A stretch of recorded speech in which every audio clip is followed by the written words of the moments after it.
Ok, ricominciamo le nostre sessioni e cambiamo de idioma. Vamos a hablar en castellano para la moderación.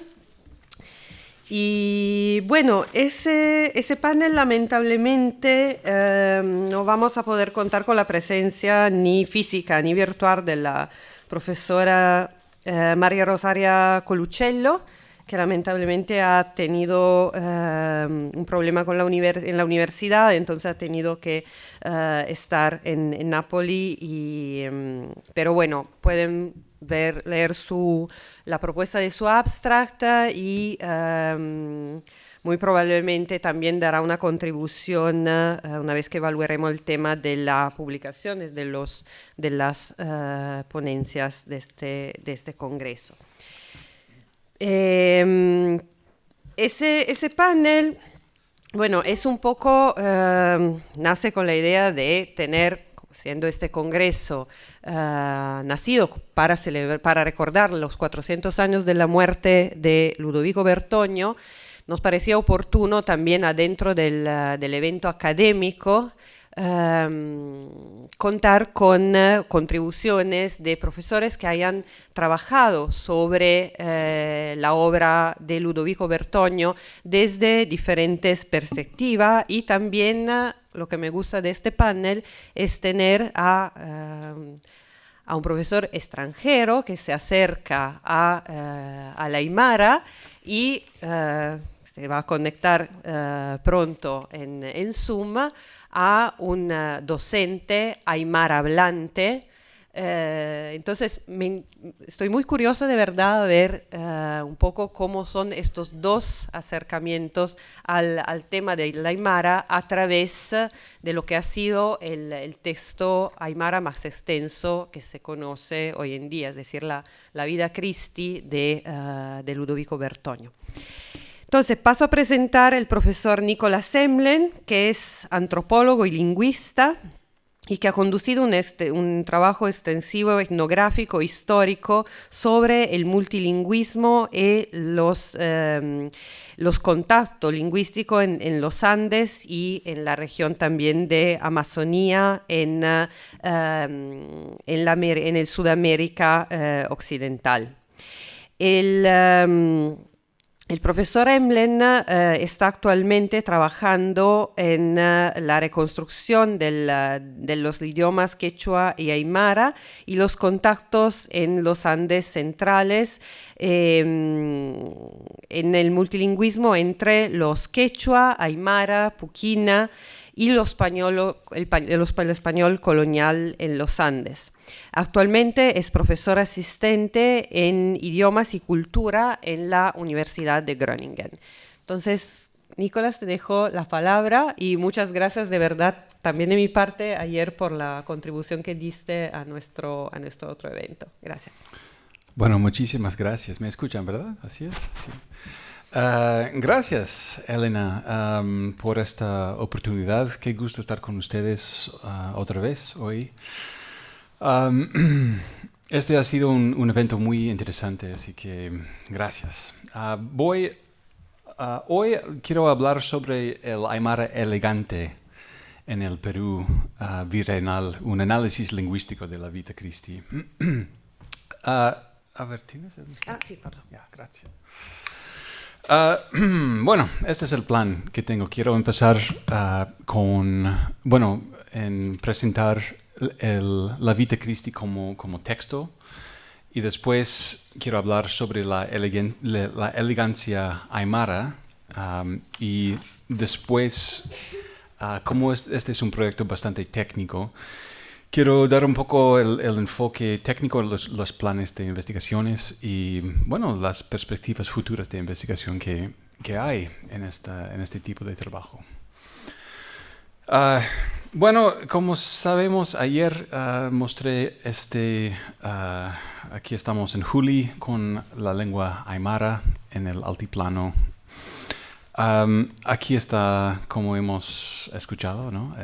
El pueblo de Juli. Aquí está Bertogno, ¿no? Su busto de Bertogno. Pero creo que es especulativo, ¿no? No hay imagen. No, yo creo que se han un poco inspirado en una especie de David Michelangelesco. Sí. Pero es interesante tener esa obra. Sí. Sí. Como hemos aprendido, Bertonio es muy conocido por haber publicado varias obras muy importantes sobre la lengua aymara. Por ejemplo, su gramática y su diccionario, que sigue siendo hasta hoy el diccionario más completo y detallado que existe en aymara. Pero como dije ayer, hay otra clase de libro que publicó Ludovico Bertonio. Por ejemplo, la Vita Christi, de la que voy a hablar ahora, es un libro muy especial, pero hasta ahora no ha sido estudiado de forma muy profunda. Eso se debe a que, es 600 páginas, muy, muy densas, muy difíciles de leer. A veces también solo hay 10 copias en el mundo, así que es muy difícil de encontrar. Uno nomás en Sudamérica. La gramática y el vocabulario de Bertonio son excelentes análisis de la gramática y del léxico del idioma aymara, pero un aspecto muy innovador de la obra de Bertonio es que produjo obras que representan algo más de la gramática y el léxico. Y eso es que no solo analizó la gramática y el léxico, sino también su estética, y eso es lo que quiero tocar hoy. Porque es muy diferente o quizás único en el contexto de la lingüística misionera colonial de los Andes o en todo el continente. ¿Cómo creyó Ludovico Bertonio este libro? En su introducción al libro, Bertonio nos dice que no se consideraba capaz de captar la elegancia por sí mismo. Eso es lo que dice. Acerca de la elegancia de lo que aquí escribimos en la lengua aymara, es necesario que sepas, amigo lector, que no la he sacado de mi oficina, pues no he nacido en esta tierra, sino en Italia. Y por mucho que hubiera aprendido de ella, no presumiera tanto de mí que me atreviera a ofrecerme por maestro de la elegancia con que se habla. Aquí la palabra elegancia que repite es muy importante. Su conocimiento de Bertonio, su conocimiento de la gramática y del léxico aymara era obviamente excelente, ¿no? Pero una cosa es hablar un idioma y otra cosa muy distinta es hablar un idioma con elegancia, ¿no es verdad? Como Bertonio no se atreve, digamos, con la elegancia aymara, le encargó a un hombre, encargó esta tarea a un hombre que se llama Martín de Santa Cruz. Eso hemos hablado ayer un poco. Aquí está don Martín de Santa Cruz, Hanansaya del Ayucara. Este señor se educó en la escuela de Juli. Beth Penry nos va a hablar sobre este contexto de la escuela y de la traducción en Juli. Quiero notar que este reconocimiento de una persona indígena como autor es casi único, creo, ¿no? En el contexto colonial en los Andes, ¿no? El nombre mismo que aparece en el texto es muy especial. ¿Qué podemos decir sobre la producción de este texto tan interesante? Empezó como un texto español en el año 1591 de Alonso de Villegas, que se llama la vida de Cristo, que ven aquí.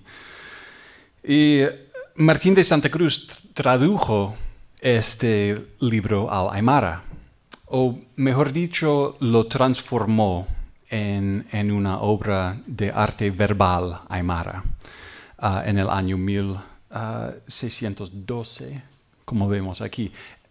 Este es el mismo capítulo, ¿no? Este es el comienzo del capítulo 21. Bueno, este libro se tradujo del castellano al aymara. En el libro, la columna izquierda en cada página es aymara. Lo interesante es que luego Bertonio lo tradujo de nuevo del aymara al castellano. Es muy interesante, es único también eso. Así que en cada página la columna izquierda es en aymara y después a la derecha está castellano.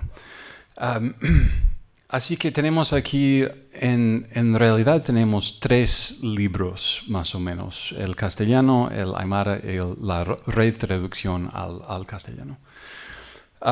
Bueno, esta primera fase de la traducción desde el castellano al aymara, en esta fase Martín de Santa Cruz introdujo unos cambios muy profundos al texto.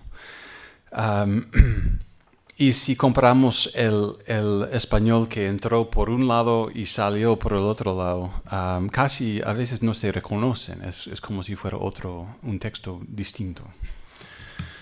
Eso se debe a que Martín de Santa Cruz no se limitó a traducir palabra por palabra ni frase por frase. Insertó nuevas metáforas y imágenes, así como referencias a cultivos andinos, animales, tecnologías, relaciones sociales, lugares y conceptos locales de los Andes. Y bueno, unió estas cosas con un mundo narrativo que originalmente no tenía nada que ver con los Andes, ¿no? Bueno, una pregunta que podemos hacer sobre este texto: ¿qué entendía Martín de Santa Cruz por aymara elegante, ¿no? Ese es el propósito del libro. Así que, ¿qué significa para él? Bueno, además, la Vita Christi es un corpus muy importante para la dialectología histórica aymara. Y como vamos a escuchar, vamos a ver si Roger Gonzalo Segura llega. Está realizando un trabajo buenísimo sobre la gramática y el léxico de este dialecto del aymara. Bueno, quiero mencionar también que estoy haciendo este proyecto en colaboración con aymara hablantes en Juli y en lugares cercanos como Ilave. Y al momento estamos haciendo de modo virtual, pero también cuando pueda. Siempre estoy en Perú haciendo estas cosas. Estamos leyendo el texto juntos, como pueden ver aquí. Aquí el señor que está arriba está en Juli, ¿no? Como pueden ver en la plaza central. Y estamos leyendo el texto juntos con los aymara hablantes en Juli para ver cómo les suena, cómo es el aymara elegante del siglo XVII para los aymara hablantes del siglo XXI. Elena también viene a veces, ¿no? Cuando puedo, sí. Claro, sí, pues. Así que, bueno, para ellos, para los aymara hablantes de hoy, es muy difícil leer este libro. Una cosa es que la ortografía es muy diferente, ¿no? Es muy difícil leer. A veces hay espacios donde en una palabra se divide en dos, o dos palabras se unen en una. Es muy difícil. Además, el aymara ha cambiado mucho desde el siglo XVII. Es un poco como leer a Shakespeare en inglés o Cervantes en castellano. Creo que es más diferente que esos ejemplos porque es muy difícil entender desde la perspectiva actual del Aymara este libro. Bueno, Roger nos puede decir más sobre eso. Bueno, ¿qué es la elegancia entonces, ¿no? Esa es una pregunta que podemos hacer. Para contestar esta pregunta, lo que hay que hacer es comparar el texto original en español con su traducción en Aymara. Y identificando los cambios que introdujo Martín de Santa Cruz en el texto. Y tengo unos ejemplos aquí de cómo es, de los cambios que ha hecho Martín de Santa Cruz. Uno es el discurso referido, eso es lo que decimos los lingüistas, ¿no? Es decir que cuando en la versión original en español hay referencia a estados mentales internos, por ejemplo, en el texto original, se expresan en Aymara como diálogo. Por ejemplo, cuando una persona dice en el texto, el hombre quería beber agua, ¿no? Esa es una frase. Martín de Santa Cruz lo traduce no exactamente como es, sino como diálogo. El hombre dijo, tengo sed, quiero beber agua, ¿no? O sea que todo proceso mental se convierte en conversación, en diálogo, en palabras. El resultado de esto es que el texto Aymara se llena de las voces de las personas en el texto, lo que no existe en el texto original en español. Bueno, otra cosa es la marcación de la evidencia y de la experiencia. Voy a explicar lo que significa esto con un ejemplo. Bueno, esta es una parte del texto original en español sobre el rey Herodes, ¿no? y los tres reyes. Bueno, ese es el texto del 1591. Dice, rogóles que fuesen y adorasen al nuevo rey y volviesen por Jerusalén porque él iría luego a hacer lo mismo, ¿no? Está claro de lo que estamos hablando, ¿no? ¿Cómo se traduce al Aymara? Dice, bueno, esa es mi traducción del Aymara al castellano. Herodes le dijo a los tres reyes, nótese que es discurso referido, vayan ustedes en mi nombre y cuando lo hayan adorado, vuelvan y díganme, ¿ha nacido o no ha nacido? ¿No? Eso es, o sea, una conversación se convierte en diálogo. Lo importante aquí es que hay tres voces. La primera, aquí, no, perdón. La primera voz es de Martín de Santa Cruz como el narrador. Y la segunda voz es de Herodes, vayan en mi nombre. Y después la tercera voz es de los reyes, ¿no? O sea, cada uno está hablando en este ejemplo. Lo complicado es que cada uno tiene sus propios marcadores gramaticales de evidencia y experiencia.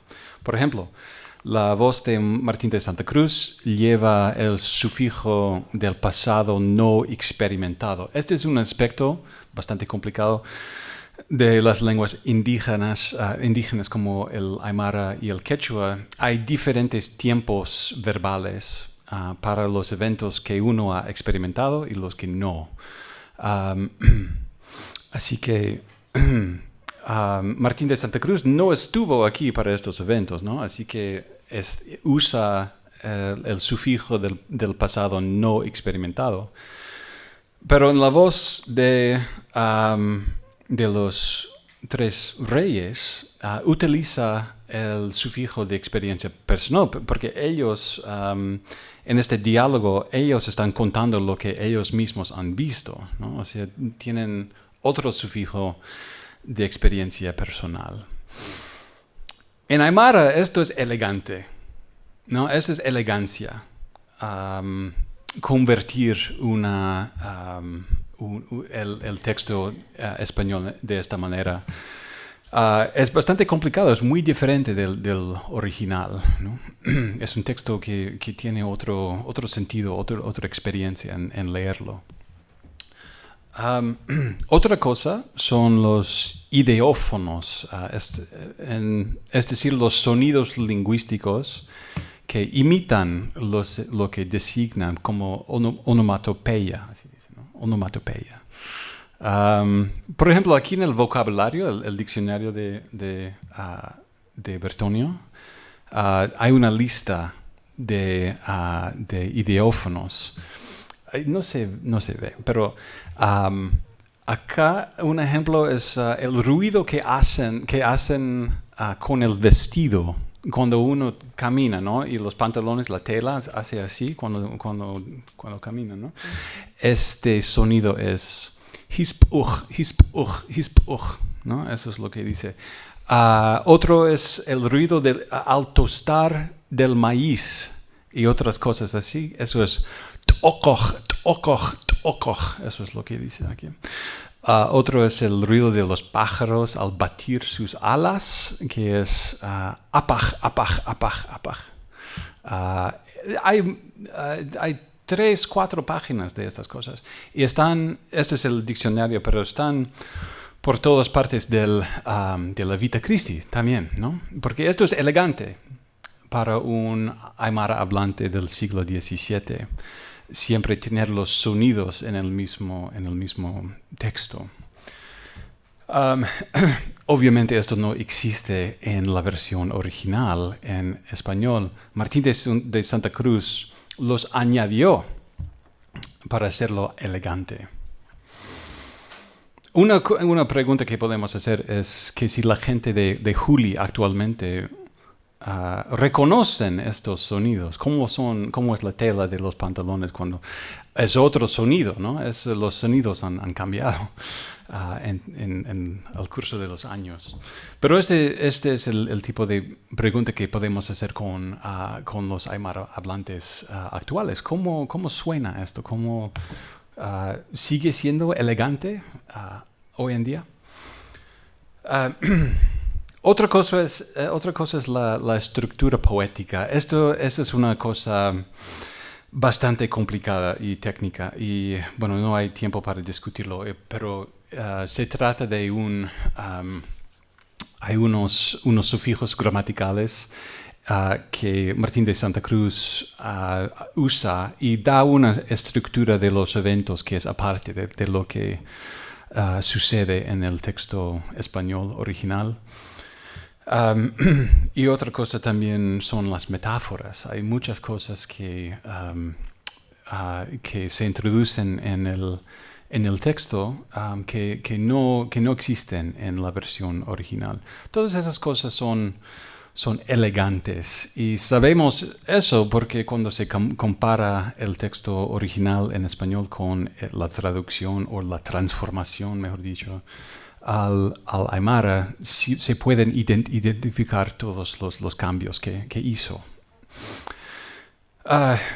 Bueno, como pueden imaginar, este es un proyecto muy grande, es muy difícil y a largo plazo también. Es un libro de 600 páginas, pero hay, digamos, 75,000 palabras más o menos, pero 3 veces, ¿no? En castellano, en aymara y en castellano otra vez, cada vez con 75,000 palabras. Así que por esa razón quiero explicar un poco cómo es el proceso técnico de hacer este tipo de análisis. Primero, hay que transcribir los 3 textos, ¿no? Y eso es una cosa bastante difícil, obviamente. Tenemos inteligencia artificial ahora que nos puede hacer una transcripción de muy alta calidad. Eso nos ahorra mucho tiempo haciendo así.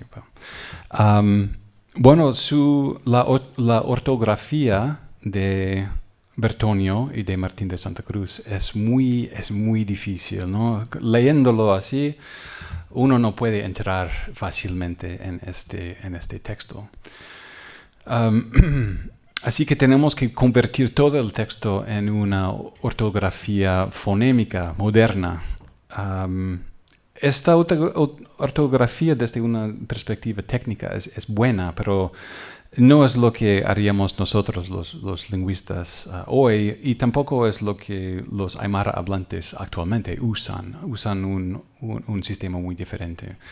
Así que tenemos que transcribirlo nuevamente a una ortografía moderna. Después hay que hacer un análisis interlineal del aymara. Eso es lo que decimos los lingüistas sobre, por ejemplo, con este software técnico que utilizamos, en que analizamos cada palabra, su constitución morfémica, gramática, para que se entienda y se analice cómo es cada frase en el libro. Y bueno, después de eso tenemos que alinear los tres textos del castellano, del aymara y del castellano. Por ejemplo, así es ahora, hasta ahora lo que hemos hecho.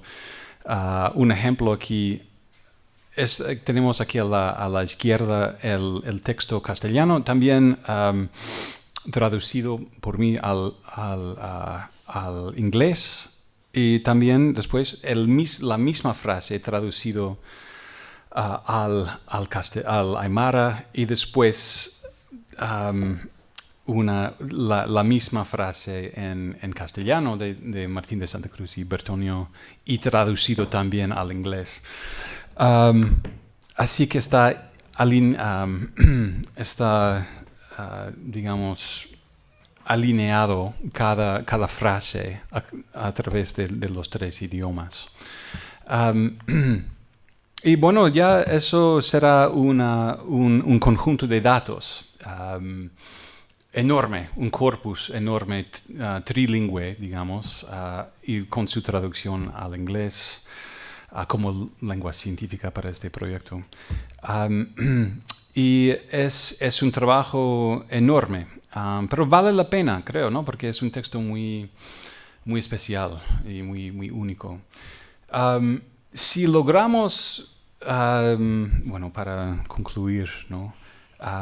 Claro, y al final, en base de este análisis, de este conjunto de datos, podemos hacer un libro sobre el concepto de la elegancia en el aymara, pero eso tiene que tener como su base este tipo de análisis para entender qué era la elegancia.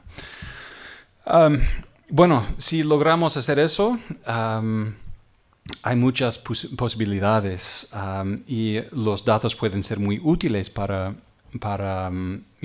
varios tipos de investigadores.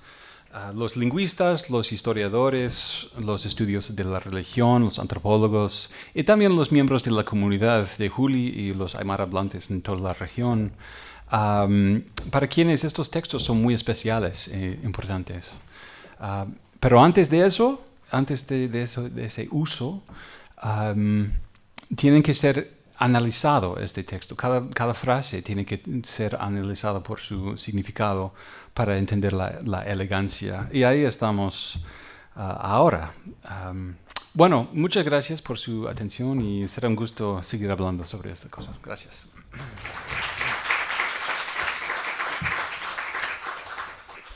Creo que vamos a ver un poco ahora el tema de preguntas, si hay curiosidades, porque el ponente está viendo si se puede conectar, que está en Lima.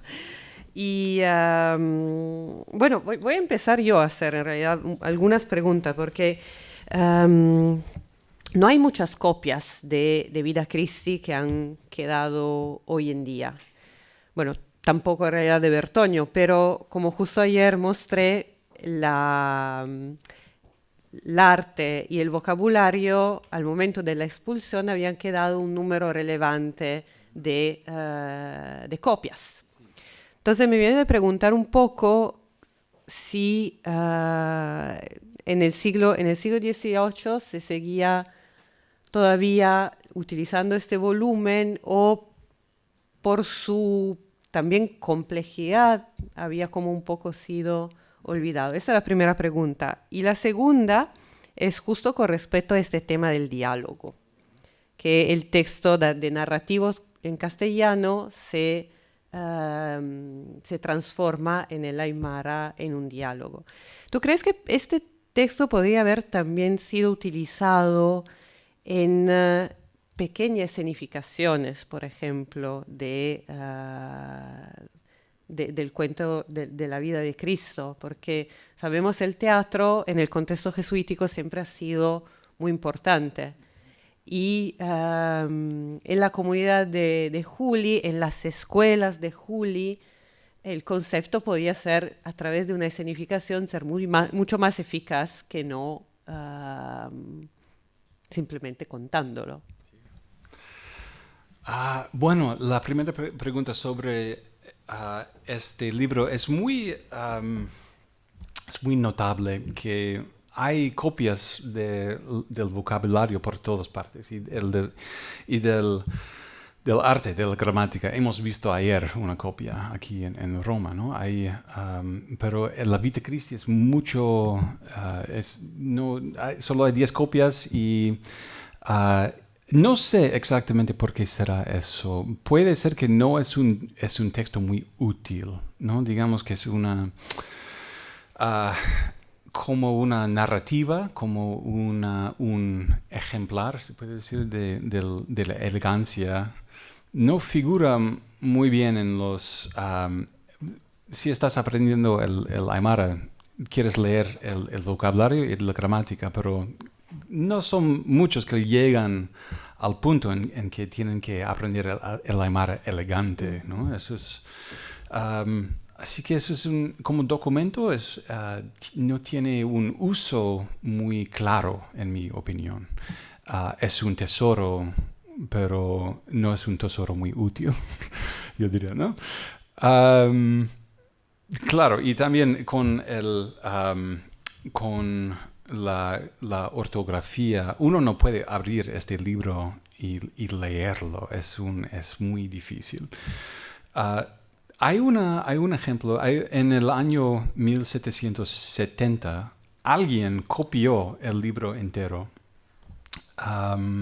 y lo actualizó al dialecto de ese año de Juli, ¿no? Así que tenemos tres capas, digamos, dialectales, algo así. Estuve hablando con Beth sobre ese asunto.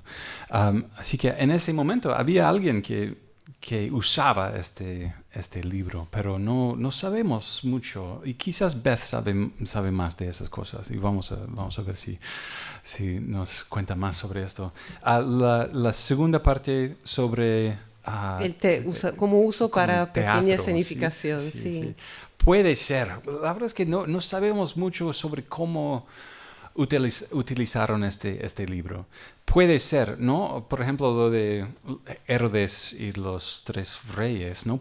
Uno puede imaginar que en la escuela, bueno, tú eres Herodes y tú eres el rey y, bueno, vamos a hablar así. Puede ser, porque el diálogo es muy, muy común en el libro y puede ser, es casi como una obra de teatro.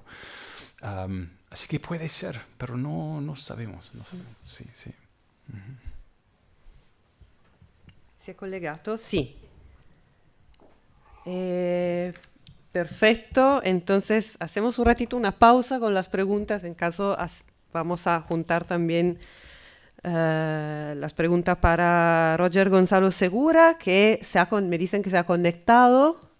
Muy buenos días, Roger. Gracias por conectarte. Roger está actualmente en Perú y am, perfecto, ya apareció. Buenos días. Y voy empezando un poco presentando a nuestro ponente.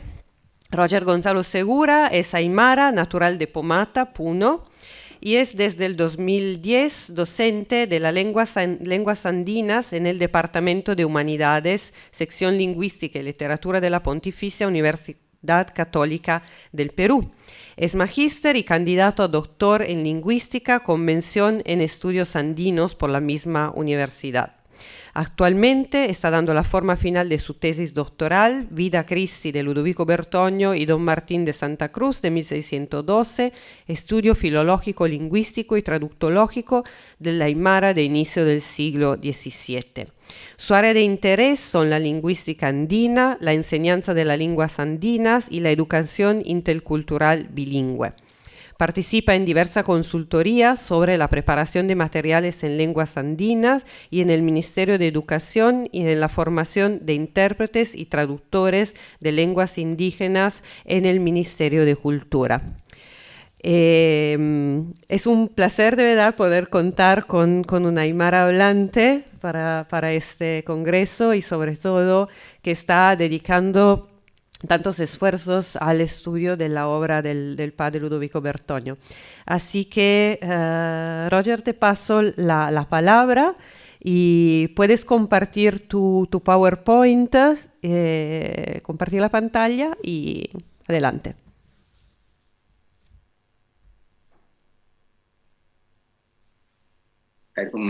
Muy buenos días con todo. Walikiya Hilata Kuyakanaka Kaya Romamarkan Manaka Hatas Yuktaha. Komarakiwa Walikiya tiene cambios linchas con Kaicha Kamaha Elenampi, Nicolás Ampi, Kamaraki. Muy buenos días con todos. Aquí son las 6 de la mañana con 36 minutos. Así que aquí estamos para compartir, para conversar sobre la obra del gran personaje muy recordado por los aymaras también, el padre jesuita Ludovico Bertoño. Voy a mostrarles el PPT, estoy intentándolo ahora mismo. Por listo. Este trabajo lo estoy realizando con la asesoría del gran lingüista peruano Rodolfo Cerrón Palomino, quien tiene bastante información también sobre los documentos que se han publicado a fines del siglo XVI y a inicio del siglo XVII. Incluso en el aymara hay documentos de mediados del siglo XVIII.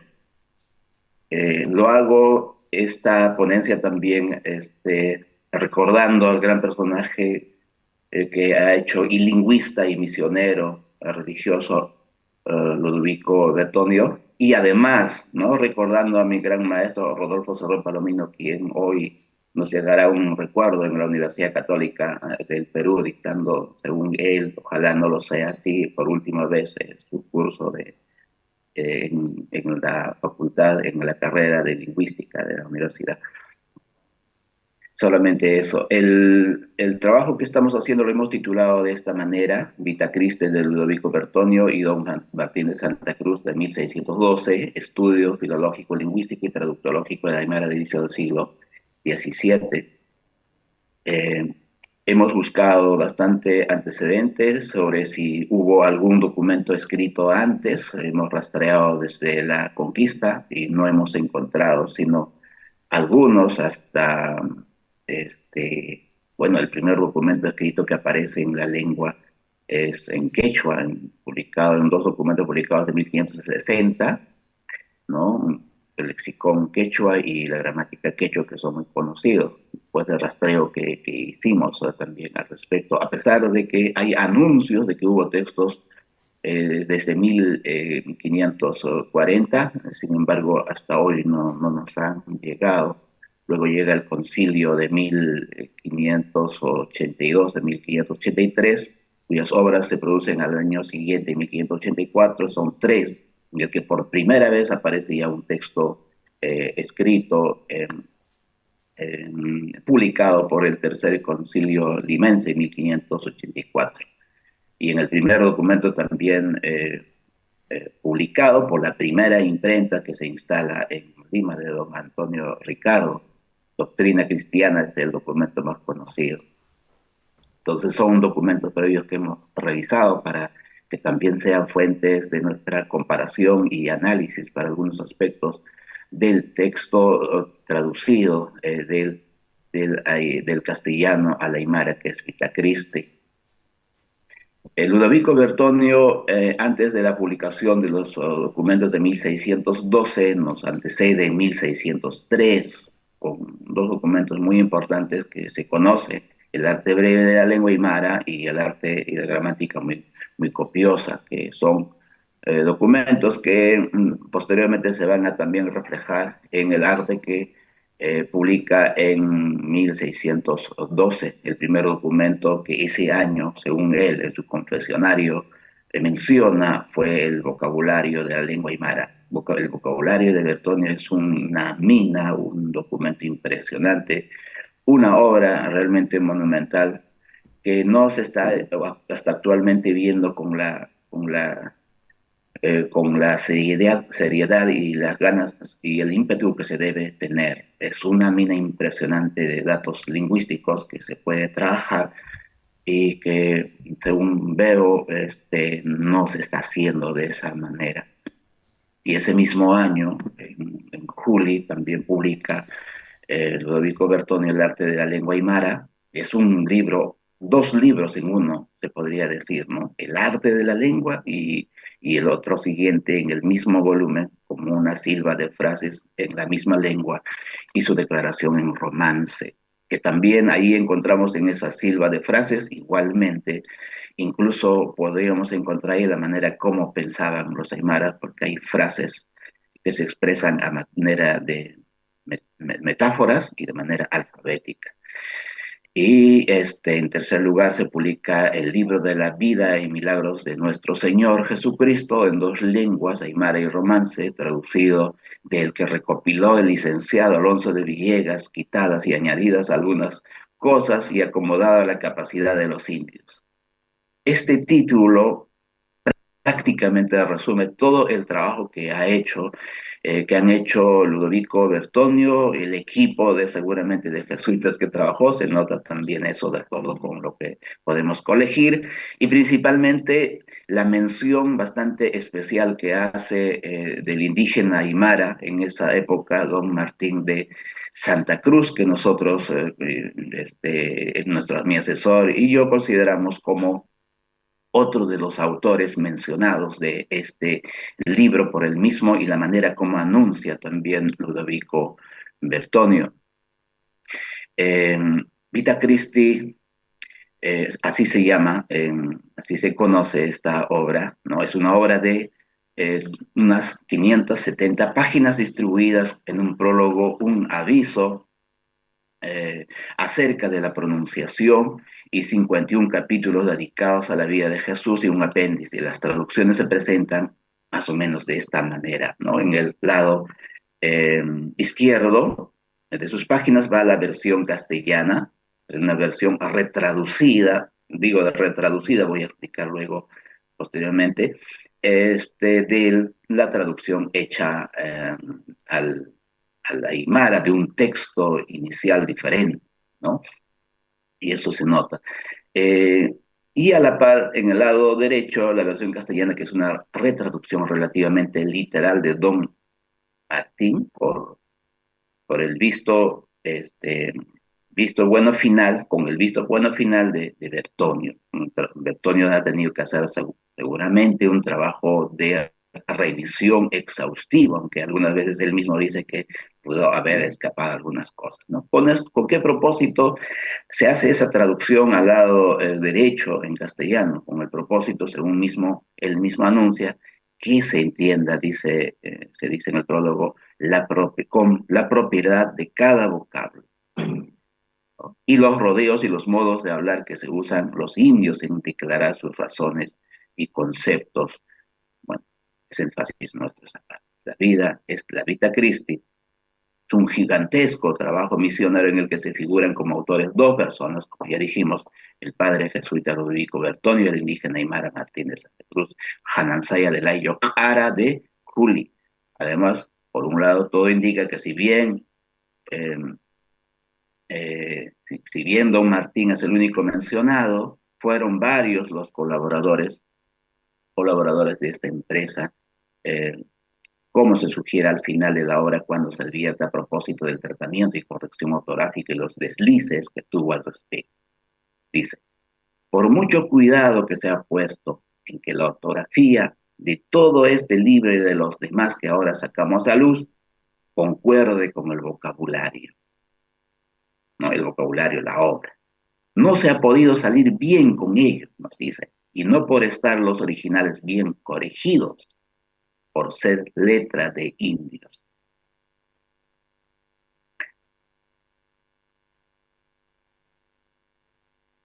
Entonces,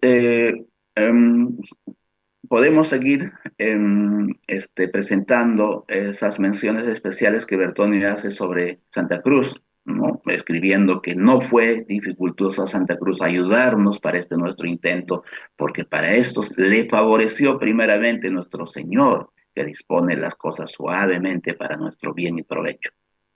El haberse criado, Santa Cruz, en la escuela de los niños, donde tanto cuidado se tiene en su enseñanza, el ser muy hábil para cualquier cosa de ingenio y entendimiento y aún para aprender cualquiera ciencia si se enseñase.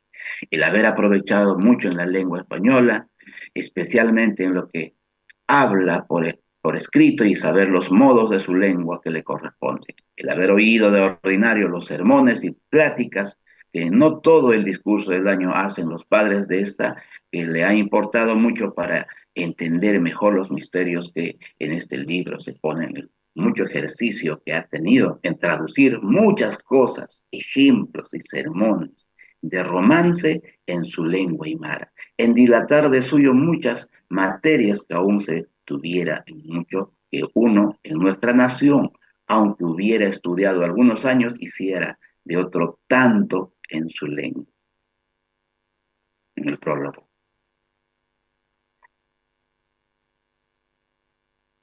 Ahora bien, en esta tarea traductora, pues, él plantea una manera de traducir. También anuncia qué es lo que iba a hacer con el documento traducido, ¿no? Entonces, ya desde ya nos anticipa de cuál sería la técnica de traducción. Entonces, ahí es donde Bertonio anuncia también unas tres maneras de traducir. La primera se refiere a la traducción literal, que la rechaza, una traducción palabra por palabra, sin atender a la claridad de sentido que resulta aquellas palabras. No opta por esa forma, ¿no? La segunda consiste en realizar algo totalmente distinto, o sea, la traducción de sentido, ¿no? Una traducción semántica. Esta, según él, consiste en traducir de suerte algo que lo que está bien dicho en una lengua se vuelva con mucha elegancia en otra, que puede ser un buen camino que hoy se practica, ¿no? La traducción de sentido del texto. La tercera es media entre la primera y la segunda, dice, ¿no? Manera de traducción porque no va siguiendo rigurosamente el orden de las palabras de la otra lengua, sino que las va ordenando con anteponerlas y posponerlas según fuere necesario. Y por esta tercera forma, pues, es la que opta Ludovico Bertonio, ¿no?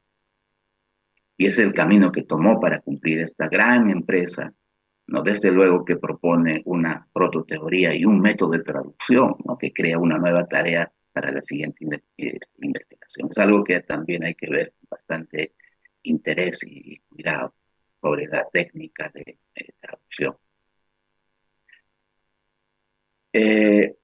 Ya dijimos que es una obra considerada como el corpus de la lengua aymara más vasto y rico de todo el periodo colonial. Y algo muy importante aquí tengo que anunciar también, el aporte, esa inquietud y la preocupación del jesuita Javier Albó, fallecido hace recientemente.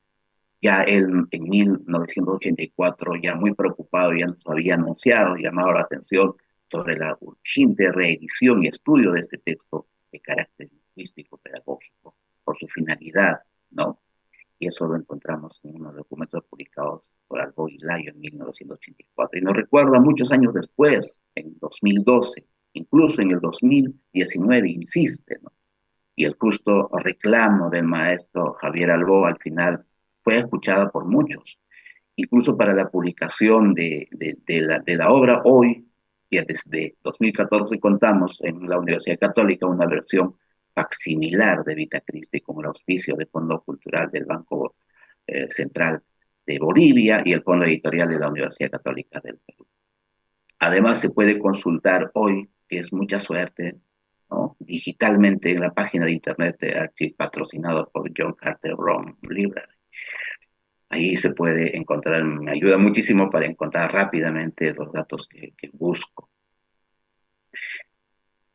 Eh, Nos hemos planteado tres objetivos para hacer este trabajo. A grandes rasgos hoy les voy a hacer conocer, presentar sobre qué estamos haciendo, ¿no? Primero, indagar la tradición discursiva traslaticia de la época llevada a la práctica por Bertoni y Santa Cruz, prestando atención a las diferencias fundamentales en cuanto a la manera de retraducir de la aymara al castellano en castellano incipiente, en castellano andino incipiente, en la primera y segunda parte del libro. Ludovico nos anuncia de que en la traducción que se iba a hacer, aquí está esto, eh, que iba a ser del texto, ¿no? Anuncia nuevamente esto. El estilo de este libro, dice, en lo que toca al romance, va muy atado a la frase de la lengua aymara, de donde resulta ser tosco y humilde y mucho, ¿no? Digo esto al principio para los que no quieran gastar tiempo en leer el proemio del libro, donde se da razón del fin por qué se hizo. Y la razón, pues, era porque quien lea también pueda ver cómo es la lengua aymara. O sea, el objetivo tuvo un fin, un propósito pedagógico, ¿no? A ver, ahora sí, bueno, el segundo objetivo es que estamos también dando cuenta de las características fonológicas, morfológicas, morfosintácticas y textuales de la aymara de inicio del siglo XVII. Se tiene bastante información, pero vamos a ver cómo se puede reflejar en esta obra, ¿no? Y finalmente nos propusimos dar cuenta del proceso de manipulación léxico-semántica de la lengua para adecuarla para los fines pastorales. La ortografía que Ludovico Bertonio plantea es muy diferente a la que se planteó en el Tercer Concilio Limense de 1584.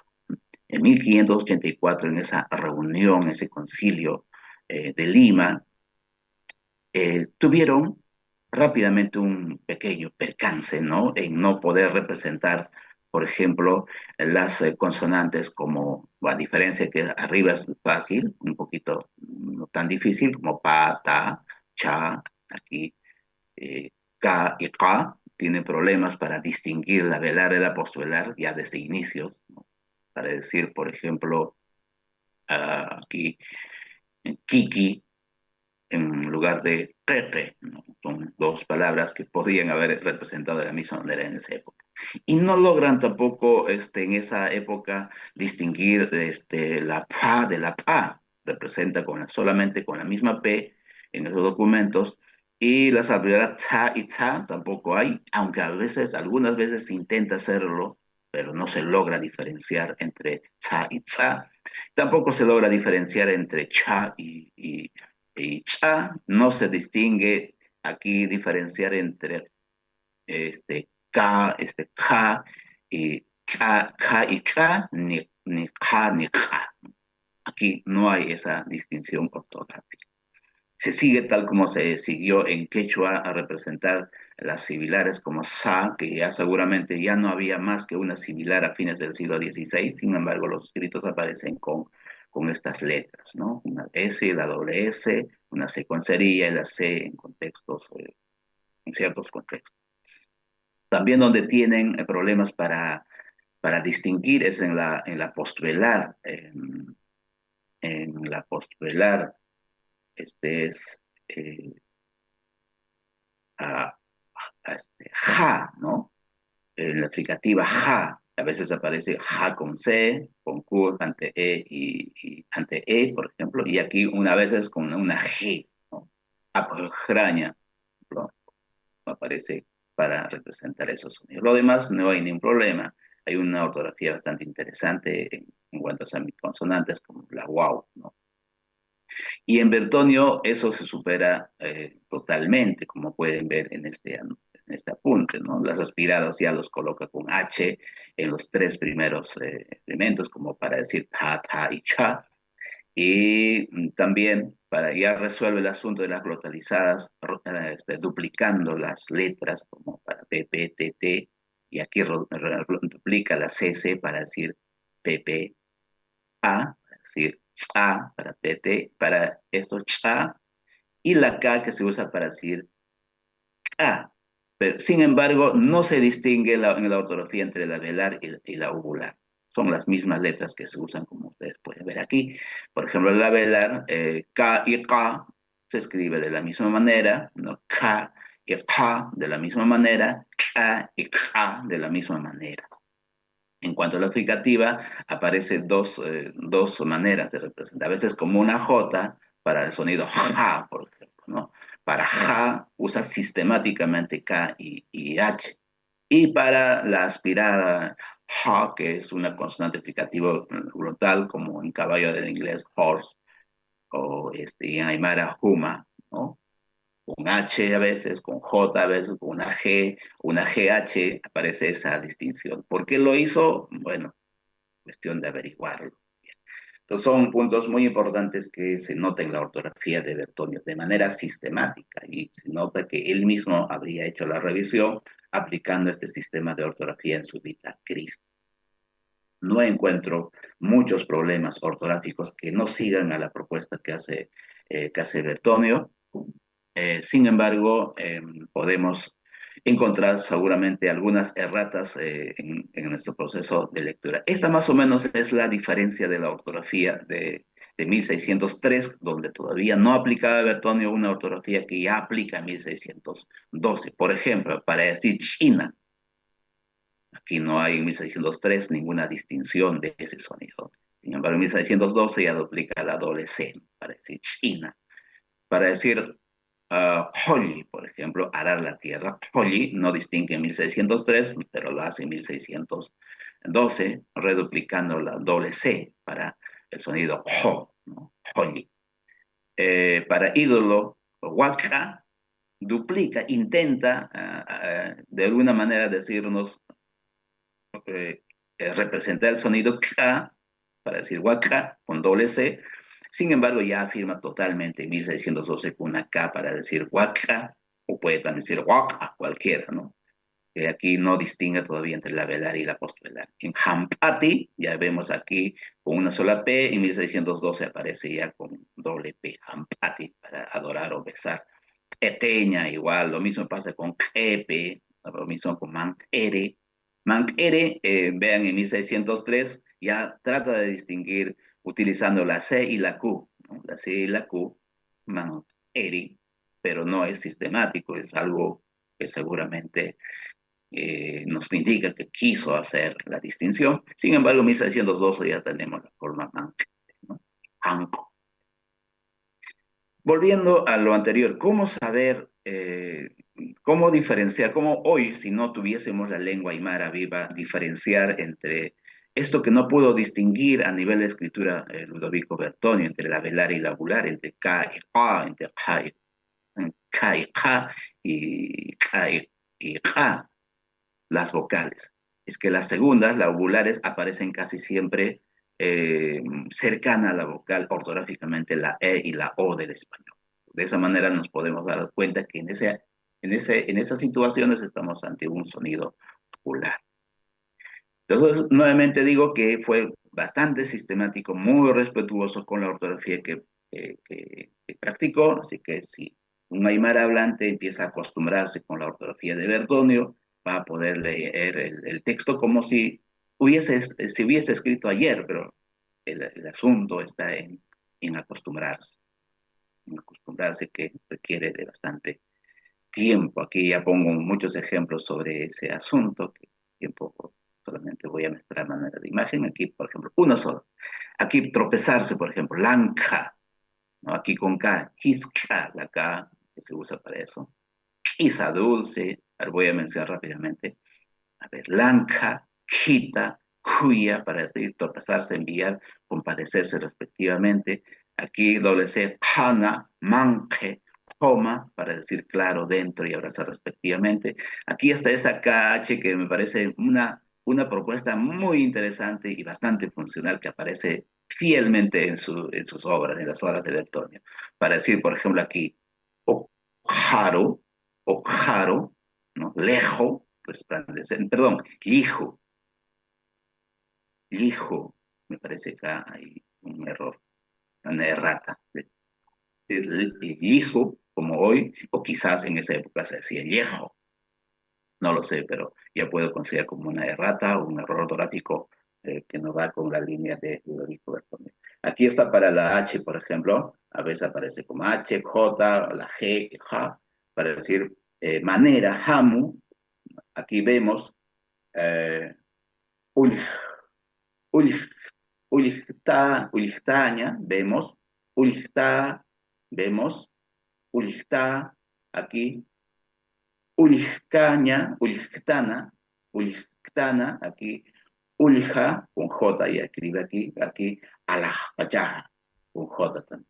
Entonces encontramos las diversas letras para eso, ¿no? A manera de conclusión sobre la escritura podemos decir lo siguiente, ¿no? Que al margen de las vacilaciones en cuanto a las velares y uvulares, ¿no? Forman sílabas con la letra A para distinguir si el fonema consonántico oclusivo es velar o uvular. Sin embargo, cuando está ante E, I, O, rápidamente uno puede darse cuenta hoy si se trata de velar o se trata de un sonido uvular, hablando de consonantes. Roger, quedan Sí. 5 minutos. Gracias, muchísimas gracias. Si bien hay erratas y errores, tal como Bertonio reconoce al final de la traducción conjunta, ¿no? Nuevamente repito, por no estar los originales bien corregidos por ser letra de indios o por no estar algunos impresos acostumbrados a esta nueva ortografía. Ya hemos dicho al principio al respecto, ¿no? El libro original, publicado en 1794, se puede consultar la versión original del castellano, que fue traducida a Vita Christi en Aymara. Estuve consultando también esto para tener este tipo de evidencias y poder mirar, comparar los textos. Aquí tengo un pequeño extracto. Según me doy cuenta, el castellano de Flos Sanctorum, pues hasta para mí es muy difícil de traducir, pero Bertonio y Santa Cruz lo han logrado perfectamente, una traducción según anuncia en su mismo título, ¿no? Para que los indios entiendan, ¿no? La palabra de Dios. Solamente la primera parte. Quebrósela Dios nuestro Señor por el pecado de aquella rica pieza en que tanto se había remirado. Rica pieza es la creación de Adán. Y traduce acá, Adán Loracina, Dios Auquiza, Maya Koyan Suma, Puño Loracina, Hamachataun Pi, Sapao Lora Sarakitauna, Uchar por esen Adán Puñ Hama Paquisitaun. Lo cual aquí está la traducción, una traducción que entiendo perfectamente porque se parece muy cercana a la Aymara, ¿no? Dios nuestro Señor, criando a Adán, un estilo muy interesante del uso del gerundio que en castellano no ocurre hoy día con función de tiempo anterior. Húbose como si hiciera un hermoso y rico vaso, pero puño no es vaso, pero aquí ya recurren al vaso. Puño es un pequeño cántaro, ¿no? Y dijo también, bueno le he hecho, literal, ¿no? Literal la traducción del español, la traducción. Juchar por ese Adán puñjama paquisita una, pero Adán pecando quebróse como un vaso. hermosa metáfora como para decir toda esa cuestión abstracta que está en el texto. Y esa misma situación está en los demás textos también. Lo que quiero también aquí, desde ya, anunciar es que tenían también un problema inmenso que no han resuelto. Por ejemplo, la fuente de información y la palabra de Dios se tiene que dar, predicar seguramente, como si nosotros hubiéramos visto. Es un dogma y que se tiene que decir las cosas como si hubiéramos visto y tenemos que asumir que ha ocurrido. Sin embargo, en la traducción usa aquí el sufijo tawi y no precisamente significa eso. El tawi aparece con verbos que nos indica que algo por ciertos rasgos se infiere. O si no, tal cosa digo porque me lo han contado. Pero en el dogma nadie te lo cuenta. Uno tiene que asumir como si hubiera visto y dar por hecho que algo ocurrió, ¿no? Entonces, si alguien se diera cuenta de esto, evitaría el uso del tawi que hoy es tayi, ¿no? Tainapi, diría hoy día. Hamacha tainapi, diría, es un cambio bien bonito que pasó hoy día. Aunque hay variedades que todavía usan el tau hoy día, pero en mi variedad y es tai. Esa es la observación que hago sobre eso. Después el uso de los gerundios, quebróse, desbaratóse, el soberano Dios no se apiadara, a todos le hubiera echado a perder. Quebrándose y desbaratándose. El uso del gerundio aquí no es el uso como en castellano se da la representación de eventos paralelos. En el Aymara, la marca equivalente al gerundio ocurre como o para situaciones anteriores, ¿no? Algo así como algún ejemplo en mi castellano, ¿no? Tomando café caliente, estoy jugando fútbol. Entonces, quien no sabe mi lengua, pues se reirá y me dirá, ¿cómo posible puede tomar café caliente y al mismo tiempo jugar fútbol? No se va a quemar. Imposible hacer esa operación. Pero lo que yo quise decir es que primero tomé café y luego estoy jugando fútbol. Entonces, ese tipo de situaciones encontramos también aquí en este discurso. Eso mismo, esa misma reflexión haría aquí en ese texto que estuve comparando. Un minuto, ya termino. En cuanto a la manipulación lingüística de los términos culturales, me encantó y yo un poquito me he reído sobre la traducción de los fariseos. Los fariseos no se traduce directamente los fariseos, ¿no? Sino se agrega aquí para que se entienda quiénes son los fariseos como Ñancachoimán fariseonaca. Fariseos que tienen un corazón terrible, un corazón horrible, pero eso no está en el texto inicial, pero sí está en el Aymara, ¿no? Para decir paraíso terrenal un doblete. Pollana oraque sería suficiente para decir paraíso, sin embargo en el texto traducido agregan paraíso, ¿no? Para decir paraíso terrenal. Y así aparecen términos que ya no se traduce, busca un equivalente en la lengua. Y eso ya seguramente por órdenes del Tercer Concilio o el Concilio de Trento que se llevó siguiendo la dogma planteada del Concilio de Trento que se lleva en Europa por muchos años, ¿no? Entonces ya no sé, desde el Concilio Tercero en Lima no se traducen ya palabras culturales de otras lenguas al aymara, no se busca equivalente.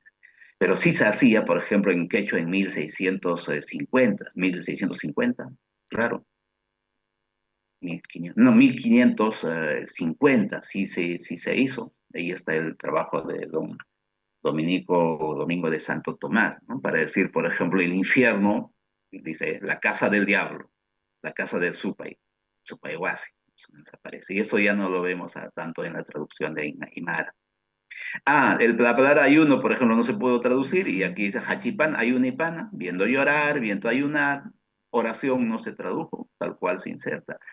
Y también encuentro problemas también en traducción para traducir ciertas oraciones subordinadas. Miren aquí la palabra de pues en la traducción aymara. Pues na atamama. Yo pues te lo digo. El porque también las oraciones subordinadas causales no, en algunas situaciones tiene problemas de traducción. Y dice acá, porque jatepapil kuna juchar purima satasa, ukam puripilla. Dice, ¿no? Porque a sus vasallos diciéndoles, etcétera, ¿no? También tuvo un problema con frases nominales con aposición. Esto tiene que ser al revés, ¿no? Jesucristo auquiza, sin embargo aparece ahí de manera un poco literal, Auquiza, Jesucristo, que también se puede dar, como en castellano, ¿no? Jesucristo nuestro Señor Jesucristo, pero hay una forma prototípica y algo que me hizo, con esto termino, cuando dice hermanos en castellano significa hermanos y hermanas, ¿no? Hombres y mujeres, pero ese punto no se dieron cuenta, sino aparece solamente hermanos en masculino, ¿no? Hoy sería, por ejemplo, Gilanacay, Culiacanacay, ¿no? Nia Jesucristo, Auquiza, algo así, pero solamente aparece como en castellano, que sí significa hermanos y hermanas, pero en Aymara no, solamente se refiere a hombres. Así que ese trabajo, ese libro, esa traducción es prácticamente un libro muy hermoso para volver a unos 400 años y pues trabajar. Seguramente Nicolás dijo, hubiera querido escuchar, no lo escuché, dijo tantas cosas también muy importantes sobre esta obra. Muchísimas gracias, saludos desde Perú, Gualiqui, Guajilata, Cuyacanaca, Tapechima, Baruntanir, Manacar. Gracias.